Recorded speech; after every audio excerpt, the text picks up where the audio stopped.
Good morning students. Previous video చూసారమ్మా.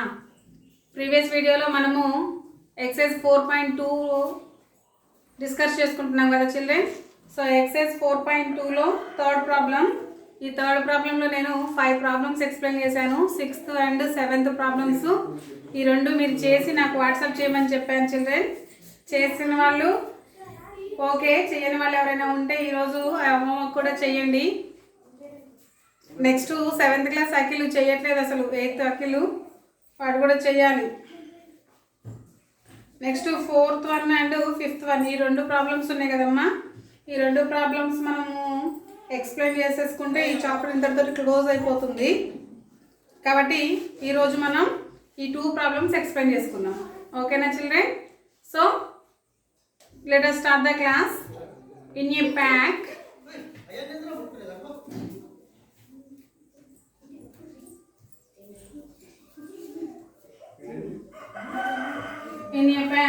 there are 5 books. In a pack there are 5 books. 5 books, each of thickness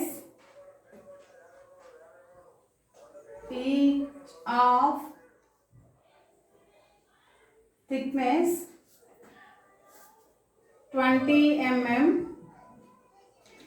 and 20 mm and 5 paper sheets.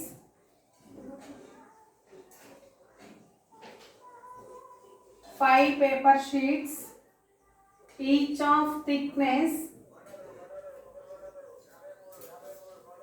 0.016 mm. 0.16 mm. What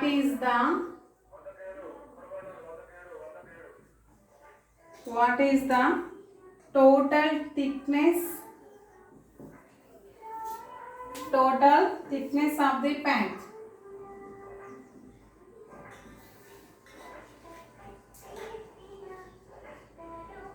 Thickness of the pack.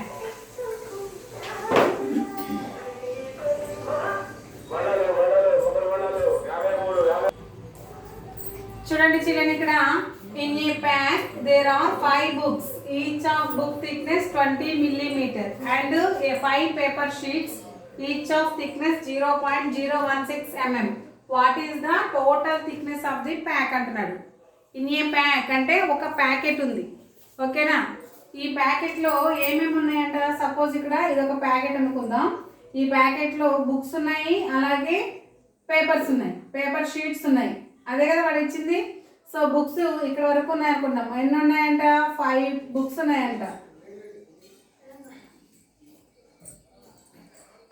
1 2 3 4 5 books అనుకుందాం. ఇవన్నీ ఇక్కడ కనిపిస్తుందా children మీకు? ఇవన్నీ కూడా 5 books అనుకుందాం. 3 4 5 okay, 5 books ఉన్నాయి. ఇంకా రిమైనింగ్ ఇవన్నీ కూడా పేపర్ షీట్స్. ఇవేన్ని ఉన్నాయి? 5 ఉన్నాయి టోటల్గా. ఇక్కడ ఒక 5 పేపర్ షీట్స్ ఉన్నాయి. ఇవేమో పేపర్ షీట్స్, ఇవేమో బుక్స్. ఓకేనా? ఇవి మొత్తం కలిపి ఒక ప్యాకింగ్ చేశారు, ఒక ప్యాకెట్ లాగా చేశారు. ఇప్పుడు ఒక బుక్ థిక్నెస్ అంటే మందం, ఒక బుక్ ఎంత మందం ఉందంట? 20 మిల్లీమీటర్ ఉందంట. ఒక బుక్ 20 మిల్లీమీటర్ ఉంది. అలాగే ఒక్కొక్క పేపర్ షీటు ఎంత ఉంది? టోటల్గా 0.016 మిల్లీమీటర్స్ ఉంది. టోటల్గా ఆ ప్యాక్ యొక్క థిక్నెస్ ఎంత అని అడుగుతున్నాడు. ఏం చేయాలి? ముందు 1 బుక్కి థిక్నెస్ ఉంది కాబట్టి 5 బుక్స్ థిక్నెస్ ఎంతో ఫైండ్ అవుట్ చేయాలి. నెక్స్ట్ ఒక పేపరు థిక్నెస్ ఉంది కాబట్టి 5 పేపర్స్ థిక్నెస్ ఎంతో కౌంట్ చేయాలి. కౌంట్ చేసిన తర్వాత అవి ఇవి రెండు యాడ్ చేస్తే మనకు కావాల్సినటువంటి ప్యాకెట్ యొక్క థిక్నెస్ వస్తుందన్నమాట. ఓకేనా? So let us start the solution. So first of all, number of books is equal to 5. Thickness of the one book, thickness of the each book 20 mm. Okay, ఇప్పుడు thickness of the 5 books thickness of the 5 books. 5 books kenta 5 into 20 is equal to 5 2s are 10, 100 mm. Right. Next, number of paper sheets. Number of paper sheets. Number of paper sheets ennamma 5. Tarvata thickness of the each paper sheet. Thickness of the each paper sheet. Each paper sheet. How much thickness of the each paper sheet? 0.016 mm. Then thickness of the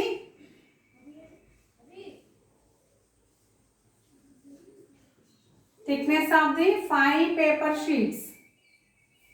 5 paper sheets is equal 0.016 into 5. అంతే కదా 5 తోటి multiplication చేసుకుంటే మనకి టోటల్గా paper sheets యొక్క thickness వస్తుంది. Let us do the multiplication. 5 6 are 30, 5 1s are 5, 5 plus 3 8, 5 zeros are 0, 5 zeros are 0. Then point పెట్టుకుంటే 0.08 millimeters. Right side 0 మనకి వాల్యూ ఉండదు డెసిమల్లో. ఇప్పుడు మనకి కావాల్సినటువంటి thickness of the paper sheets వచ్చాయి, థిక్నెస్ ఆఫ్ ది బుక్స్ వచ్చాయి. ఇప్పుడు ఈ రెండింటిని యాడ్ చేస్తే మనకు కావాల్సినటువంటి total thickness of the pack వస్తుంది. ఓకేనా? సో ఇప్పుడు మనకి కావాల్సినటువంటి total thickness of the pack, total thickness of the pack is equals ఏమన్నా ఇక్కడ thickness of the 5 books, thickness of the 5 books plus thickness of the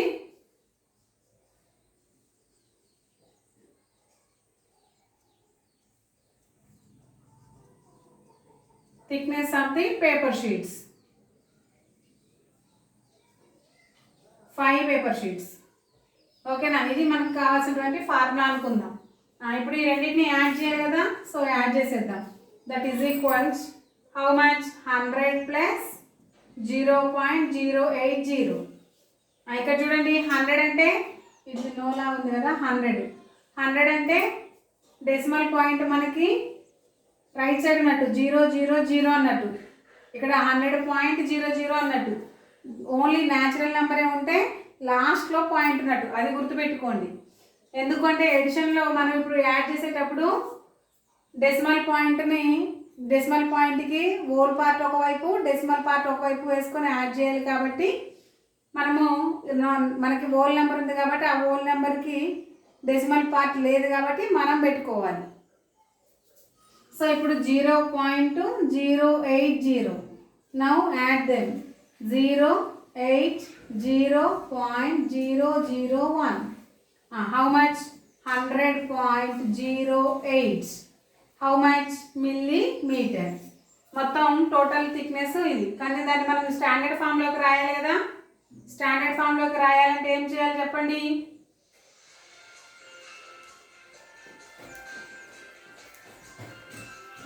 exponent ఫామ్లోకి రాయాలి అని అంటే ఇక్కడ ఈ డెసిమల్ పాయింట్ వెనక్కి జరగాలి అని అంటే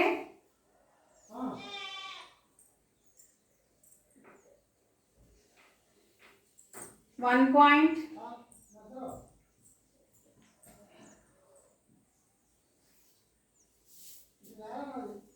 into 10 square అనుకోవచ్చా? ఎందుకు ఇక్కడ 2 zeros వెనక్కి వచ్చింది కాబట్టి పాయింట్ ఇంటూలో ఉంటే 2 zeros ఇంటూలో ఉంటే పాయింట్ ముందు జరుగుద్ది కదా. కాబట్టి 1.008 into 10 square millimeter. This is the standard form. Therefore, total thickness of the pack is 1.0008 into 10 square millimeters. Clear కదా? నోట్ చేసుకోండి నీట్గా.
Next, fifth one. Rakesh solved some problems of exponents in the following way. Do you agree with the solutions? If not, why? Justify your argument. Rakesh అనే అబ్బాయి కొన్ని ప్రాబ్లమ్స్ని solve చేశాడంట. ఏవి? ఎక్స్పోనెంట్స్లోనే కొన్ని ప్రాబ్లమ్స్ సాల్వ్ చేశాడంట. ఆ సాల్వ్ చేసిన వాటితోటి నీవు అగ్రీ అవుతావా అంటే అంగీకరిస్తావా అని అడుగుతున్నాడు. లేదు, ఒకవేళ అంగీకరించకపోతే ఎందుకు, నీ జస్టిఫై ఏంటి అంటే నీ ఆన్సర్ ఏంటి అని అడుగుతున్నాడు. ఓకేనా చిల్డ్రన్? స్టార్ట్ చేద్దామా? ఫిఫ్త్ క్వశ్చన్లో ఫస్ట్ వన్ చూడండి. అబ్బాయి ఏమంటున్నాడంటే ఫస్ట్ క్వశ్చన్లో x to the power of -3 into x to the power of -2 is equal to x to the power of -6 అంటున్నాడు. అబ్బాయి అగ్రీ చేశాడు అంటే సొల్యూషన్ చేశాడు. సొల్యూషన్ చేసి డిక్లేర్ చేశాడు అనమాట. x to the power of -3 into x to the power of -2 is equal to x to the power of -6 అవుతుంది అని చెప్పేశాడంట. ఇప్పుడు నువ్వు ఇది రైటా రాంగ్ అనేది కనుక్కొని దాన్ని అది ఓకే అయితేనేమో మనము అగ్రీ చేసినట్టు, ఒకవేళ రాంగ్ అయితే డిస్అగ్రీ చేసినట్టు, అంతే కదా. సో మనము అంగీకరించకపోతే ఐఎమ్ నాట్ అగ్రీ అని చెప్పేసి చెప్పచ్చు. చెప్పండి, ఇప్పుడు ఏం చేయాలి మనం? ఇక్కడ ఇంటూలో ఉంది. ఎలా ఉంది? m ఇంటూ n లాగా ఉంది కదా. లా ఆఫ్ ఎక్స్పోనెంట్స్ గుర్తున్నాయా? అందులో మనకి ఫార్ములా ఏంటి? ఇక్కడ ఒకటి since m into n is equal to m into n, sorry m plus n. రెండు ఇంటూలో ఉంటే బేస్లు రెండు ఈక్వల్గా ఉంటే ఎక్స్పోనెంట్స్ని మనం యాడ్ చేయాలి కదా. సో ఇప్పుడు ఈ ఫార్ములా ప్రకారం నేను x to the power of -3 into x to the power of -2 చేస్తాను. అప్పుడు ఏమవుతుంది? x to the power of -3 plus x to the power of -2 అవుతుంది. m ప్లస్ n కదా. ఇప్పుడు x to the power of -3 plus into -2. ఇప్పుడు రెండు మైనస్లే ఉన్నాయి అంటే రెండు అప్లోనే ఉన్నాం. అప్పుడు ఏం చేయొచ్చు? రెండింటిని యాడ్ చేయొచ్చు. ఎట్లాగైతే అప్పే కదా. టోటల్ అప్ ఎంత? 5. Then x to the power of -5. కానీ వాడికి వచ్చింది ఎంత? x to the power of -6. But x to the power of -3 into x to the power of -2 is equal to x to the power of -5. So అతను చేసింది ఏంటి? అతను చేసింది wrong, మనం చేసింది రైట్. సో ఇప్పుడు మనము తనకి అగ్రీ అవ్వచ్చా? అగ్రీ అవ్వకూడదా? అగ్రీ అవ్వకూడదు అనమాట. సో ఇక్కడ ఏమని రాయొచ్చు? I do not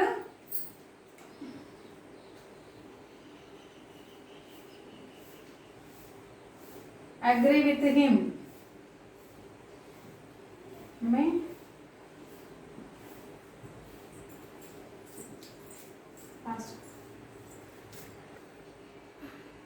I do not agree with him అని ముందే రాసుకోవాలి. ఎందుకంటే అది తప్పని మనకు తెలుసు కదా. లేదు అంటే మనం ఫైండ్ అవుట్ చేశాక తెలిసింది కాబట్టి ఇక్కడైనా రాసుకోవచ్చు. అంటే మనకి రీజన్ చెప్పమన్నాడు కదమ్మా. రీజను అంటే యువర్ జస్టిఫై అన్నాడు కదా. నీ నిర్ణయం ఏంటో చెప్పు అన్నాడు కదా. మరి ఆ నిర్ణయం చెప్పాలి అని అంటే ముందు అంగీకరించకపోతేనే మన నిర్ణయం ఏంటనేది వచ్చేది. అందుకని ఫస్టే రాసుకుందాం. మరి ఫస్టే రాసుకుంటే రైటా రాంగ్ అని మనకి ఎట్లా తెలిసింది టీచర్ అనగానంటే మీ ఇష్టం, అక్కడైనా రాసుకోవచ్చు, కిందైనా రాసుకోవచ్చు. నా ఒపీనియన్ ఏంటంటే ముందు మనం first I do not agree with him అని రాసామనుకోండి, నేను అతనితోటి ఏకీభవించను. ఎందుకు అనంటే అతను అనుకున్నది తప్పు, నేను అనుకున్నది రైటు. ఎలా అనంటే ఇదిగో ఈ ప్రాసెస్ ప్రకారం నేను అనుకున్నది రైటు అని మనం చూపించవచ్చు. అంటే ప్రూఫ్ కూడా చూపిస్తున్నాం అనమాట, ముందే అతనిది రాంగు అని చెప్పి. ఓకేనా? సో మీరు కూడా ఇలాగే రాసుకోండి. ఎందుకు అనంటే first I do not agree with him, నేను అతనితో ఏకీభవించను. ఎందుకు అనంటే ఇగో ఇది ప్రాసెస్, ఈ ప్రాసెస్ ప్రకారం చేస్తే నాకు x to the power of -5 వచ్చింది, కానీ తనకేమో x to the power of -6 వచ్చింది. అంటే అతను చేసింది తప్పు అని క్లియర్గా ఎక్స్ప్లెయిన్ చేసినట్టు. క్లియర్ కదా? రైట్. సెకండ్ వన్ కలిపి. So second problem, x to the power of x cube by x square is equal to x to the power of 4. X cube by x square is equal to x to the power of 4. ఇప్పుడు మనకి ఇది ఎలా కనిపిస్తుంది? Agree అయ్యామా లేదా అనేది తర్వాత చూద్దాం, ముందు ప్రాసెస్ చేద్దాం. a to the power of m is equal to a to the power of n అంటే a to the power of m minus n లాగా ఉంది కదా ఇటువైపుది, ఉందా లేదా? సో మీరు ఏం చేస్తారంటే ముందే కొంచెం ఇక్కడ స్పేస్ ఇచ్చుకోండి. ఇక్కడ ఏది అగ్రీ అవుతున్నామా అగ్రీ అవ్వమా అని రాయడానికి కొంచెం ప్లేస్ ఉంచుకోండి. a to the power of m by a to the power of n is equal to a to the power of m minus n. Okay, ఇప్పుడు x to the power of 3 by x square is equal to x to the power of 3 minus 2. Now x to the power of 3 minus 2, how much? X to the power of 1. That means x. కానీ అతనికి ఏమొచ్చింది? x to the power of 4 వచ్చింది. ఎలా? How is it not possible? Possible అవుతుందా? మనకేం only x ఉంటే ఇంకా 3 xలు ఉన్నాయని ఇచ్చిండాడు. అప్పుడు అది అతను అనుకున్నది రైట్ అవుద్దా రాంగ్ అవుద్దా? రాంగ్ అవుద్ది. అప్పుడు మనం ఏం రాయాలి? I do not agree with him. Very good. రాసేది అలాగే. I do not agree with him. Agree with him. Next. Third one. Third problem. Third problem ఏంటంటే x square whole to the power of 3 is equal to x to the power of 2 cube is equal to x to the power of 8. అమ్మ చూడండి ఇక్కడ ఏమంటున్నాడంటే x to the power of 2 x square whole to the power of 3 అది x to the power of 2 cube అది x to the power of 8. ఈ మూడు ఒకటే అంటున్నాడు. అది రైటా రాంగ్ అనేది మనం ఇక్కడ డిసైడ్ చేయాలి. ఓకేనా? ఇక్కడ చూద్దాం, మనకి ఇక్కడ a to the power of m whole to the power of n is equal to a to the power of mn లాగా ఉంది కదమ్మా. ఆ ఫార్ములా ప్రకారం x square whole to the power of 3 అంటే x to the power of 2 into 3 then x to the power of 6. 2 3s 6 కదా.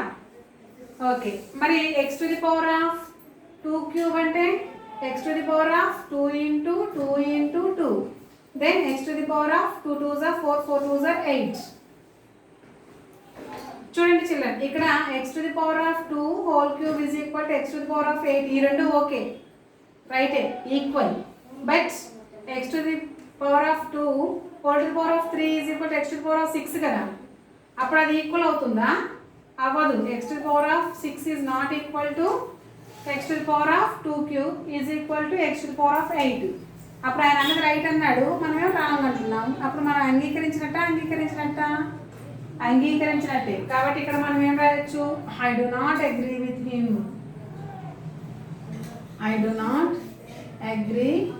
With him. అంతే. అర్థమవుతుంది కదా మీకు? ఓకే, నెక్స్ట్ ఫోర్త్ వన్ ఏంటి? x to the power of -2 is equal to root x. x to the power of -2 is equal to root x. x to the power of -2 అంటే a to the power of -m is equal to 1 by a power m. ఈ formula గుర్తుందా మనకి? Okay, since పెట్టుకోవాలి.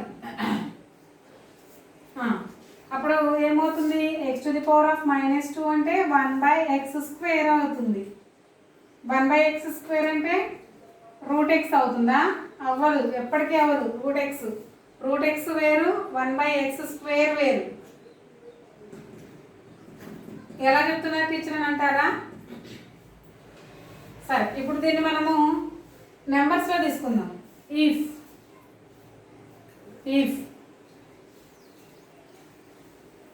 ఇదంతా ఒకటే problem అమ్మా. నేను ఇక్కడ ప్లేస్ సరిపోవట్లేదని సైడ్కి రాస్తున్నా. If x is equal to 5 అనుకుందాం. x is equal to 5 అనుకుంటే అప్పుడు ఏమవుతుంది? 1 by 5 square is equal to root 5. 1 by 5 square అంటే 1 by 25. రూట్ 5 అంటే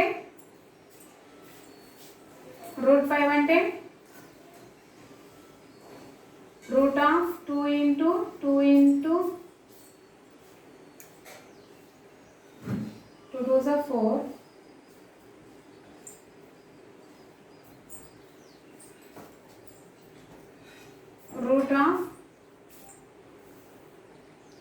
5. రూట్ ఆఫ్ 5 అంటే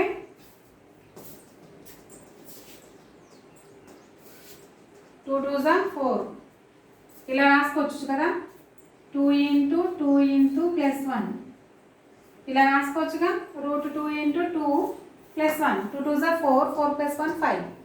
ఇప్పుడు బ్రాకెట్లో అంటే రూట్ లోపల 2 ఉంటే బయటకు వస్తే ఒకటే అవుతుంది కదా, అప్పుడు రూట్ 2 1 బయటకు వస్తే ఒకటే 2 అవుతుంది, 2 రూట్ 1 2 రూట్ 1. ఇక్కడ 1/25, 1/25 అనేది ఏంటి, 1/25 is proper fraction.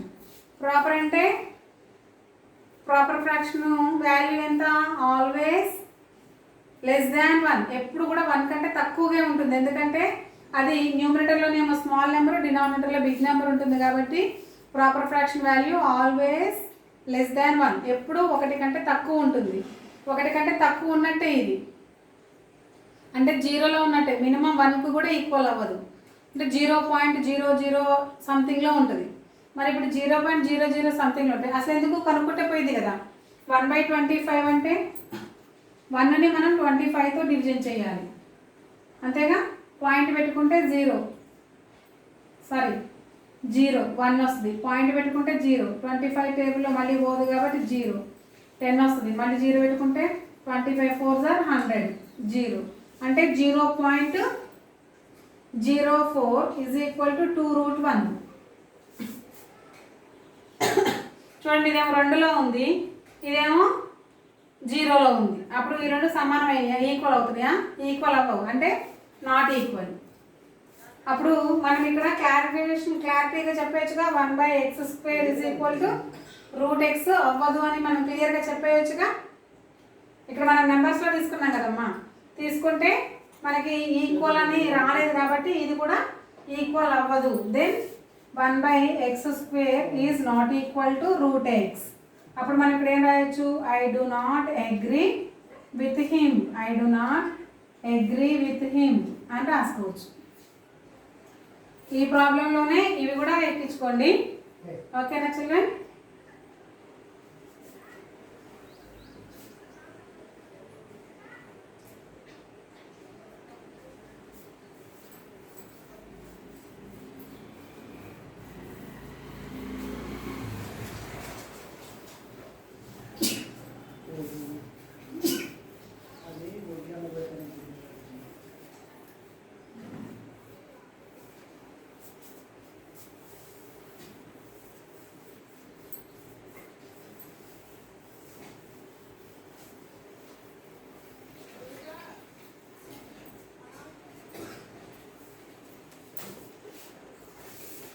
Okay children, here next one,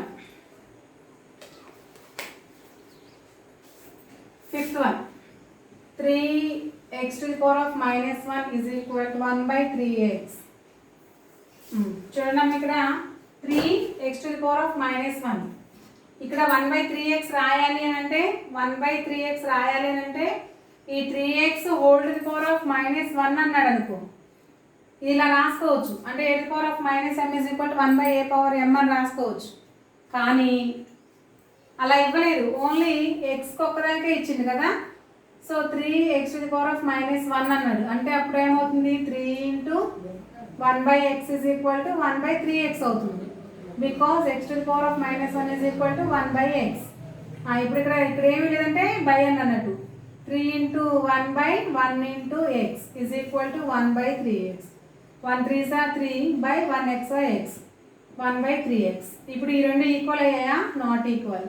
then I do not agree with him, I do not agree with him.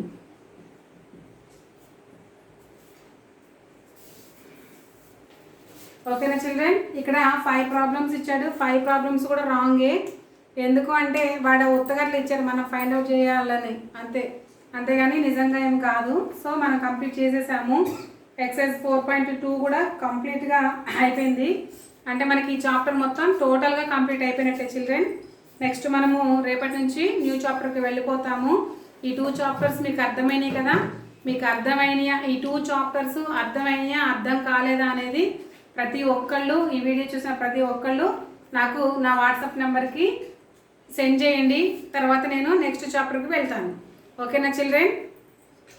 ఈరోజు చెప్పినటువంటి క్లాస్ మొత్తం కూడా నీట్గా హోంవర్క్ క్లాస్ ఆఫ్ నోట్స్లో రాసుకొని అది క్లారిటీగా కనిపించేలాగా ఒక ఫోటో తీసి నాకు వాట్సాప్ చేయండి. అవి రైట్ ఆర్ రాంగ్ అనేది నేను చెక్ చేస్తాను. Okay children, next class will be tomorrow. Continue. By children.